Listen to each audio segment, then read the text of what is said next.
What is going on, guys? Welcome back to another Tactic Tester episode, and in this one, we bring you Joseph's 4222 Gen Press.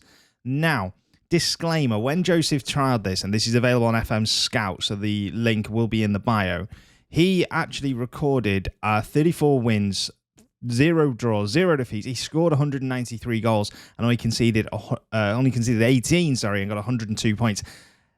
Now, if I just said those tactics, you could be forgiven for thinking that that was in some low league and it was a massively overpowered team. However, it wasn't. It was in Turkey, and he did that with Besiktas. So that is in itself very, very impressive. So let's have a look at how the team lines up. In goal, we have a sweeper keeper set to defend with a tackle harder instruction. I mean, how mental is it that your goalkeeper is going to be going in hard on players? On the fullbacks, we have 2 wingbacks set to support. On the right, they have stay wider and tackle harder again, set as instructions, exactly the same on the left. 2 ball-playing defenders in the middle, both with dribble more and tackle harder. So we are wanting our players to be putting their foot in this system. In the midfield, this is a position or a role that you very rarely see get used. The Segundo Volante, I like it. I'm not going to lie, I really do, and I try and use it in some of my tactics, but I do like it. It's one that I think is underused. No additional instructions on either of these, just tackle harder. 2 inverted forwards, both set to attack. I am now, 9 players in, and every player has shown that they've got tackle harder. If the strikers don't have tackle harder on, I'd be quite gutted. So, sit narrower and tackle harder on both of them. So we are at 9 out of 11. Let's have a look. We're going to go 2 advanced forwards, both set to attack. We'll start with Martinelli. Tackle harder is there again. And what about Gabriel Jesus? Tackle harder. The issue I kind of foresee with this system is that there could be a little bit of a disciplinary issue. I think the players are going to be getting sent off quite a lot. Let's have a look at the team instructions. Mentality is set to balance, so we're not going positive or cautious or attacking. We are just going to play the game as it comes, which is quite nice to see as well. In possession, we're playing a standard width, and we're going to pass it into space. We are looking for overlaps with the fullbacks, and we're playing the ball out of defence. In short passing at a high tempo, we're also going to let them run at the defence. In transition, we counter press, and when we get the ball, we do counter. Now, if we didn't counter press, it'd be a very strange system to be called the Gen Press. We distribute the ball quickly when we get it, but we don't distribute it to the flanks. We distribute it to the centre back. So we're going to roll it out. Remember, we have 2 ball-playing defenders in the middle. And then in out of possession, we're going to prevent short goalkeeper distribution. We've got a high press up front, so that front 4 are going to have a high press, and then the back 6, 7, if you include the goalie, are a standard defensive line. And as fitting with the rest of the tactics, get stuck in is on. Now, I'm sure if you're a returning viewer, you get bored of me saying this every video, but if you're new and you haven't seen this before, let me explain what we do. We're going to run 3 simulations: Arsenal, AC Milan, and Dortmund. We holiday the season. We put our assistant manager in charge. Now, the reason we do that is because it means I don't fiddle with the system throughout the year. What we have started doing, because I noticed we were getting sacked with some of the tactics, is we set ourselves to become unsackable, courtesy of the in-game editor. And then literally all we're going to do is on the staff responsibilities, what we do is we set the training to the assistant manager. Otherwise, it just doesn't seem to get done. And then on holiday, we use current match tactics, and we holiday until the day after the last game of the season. We put all the scores in a league table, and at the end of Football Manager 2023, we'll announce our winner. Pretty simple, really. So, anyway, let's get on with it, and let's see how we got on with Arsenal in this first season.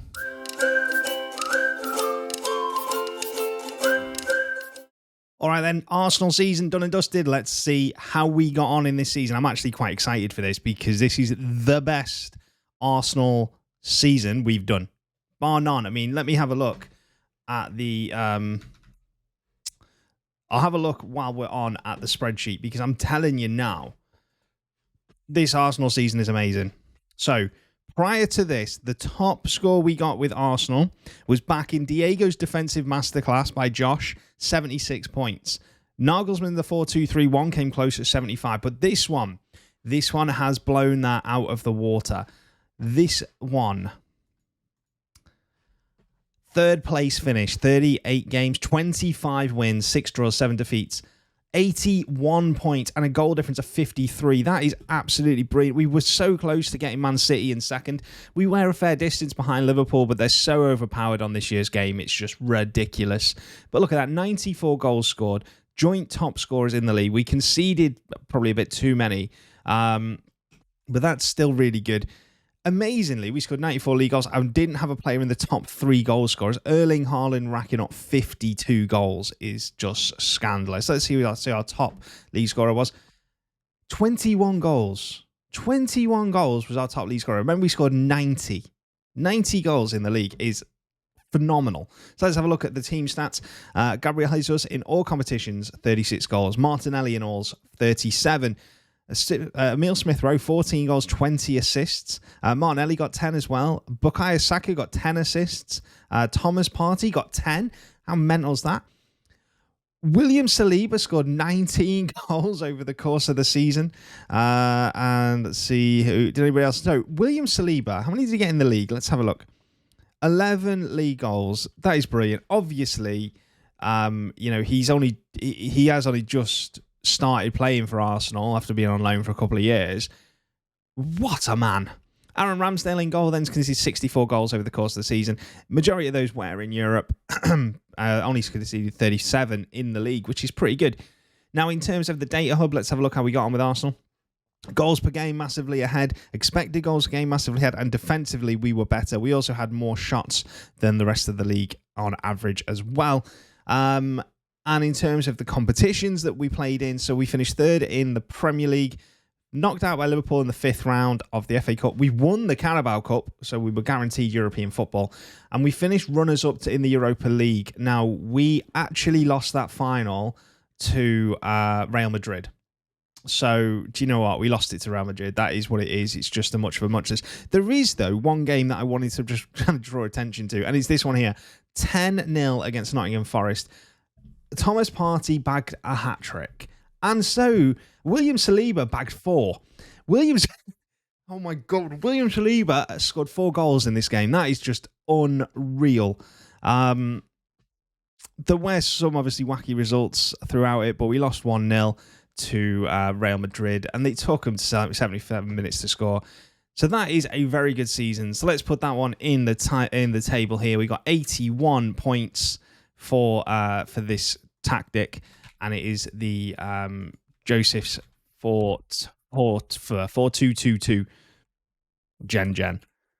So 81 points to start us off. That is absolutely brilliant start. We have not had a high score like that with Arsenal. I'm looking forward to seeing exactly how we do when we try this in Italy and Germany. But let's go over to AC Milan and see how we go.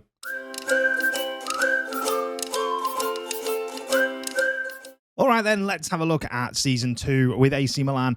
We won the league, we won Serie A, we got 93 points, a goal difference of 88, just a 3 defeats over the course of the season. Oliver Giroud was our top scorer in the league with 30 goals. He was also the highest rated player in the league. And Tonaloni and Florenzi led the way with assists with 20 and 14 each. Also, Mannion got 19 clean sheets over the course of the season. So as we always do, let's have a look at the league in full. 115 goals scored, which is brilliant. 27 conceded. Absolutely fantastic. And what's really frustrating, we could have got so close to that 100 points. We could have done it, but we fell short. So, in terms of the squad, let's have a look. Oliver Giroud, 37 goals in 47 games. Ibrahimovic, 12 in 47. That's really bad for him. Rafael Leao got 23. Tonaloni actually got 25 assists over the full season. And Calabria got 13. Simon Kjaer got 23 goals from centre-back. Wow. Divock Origi also chipped in with 10. He nearly outperformed Ibrahimovic. Never thought I would see the day. In terms of the data hub then, let's have a look. Goals per game, expected goals per game, the conceded, expected goals against per game, shots per game. We are ahead on every single one of them. Absolutely flying. It's been a great season.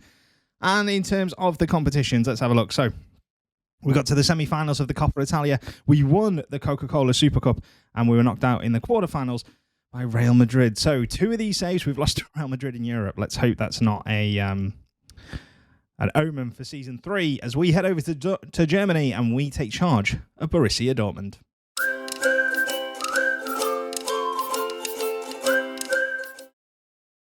All right then, so the final season of this simulation is now in the bag, and let's have a look at what happened. So, we finished 5th with Dortmund, 55 points, 15 wins, 10 draws and 9 defeats are really inconsistent. Adeyemi, as always, was our top league goal scorer, 18 goals, and Jude Bellingham was the highest rated player in the league, 7.39 out of 10. Let's have a look at these stages then to see our goals against and for.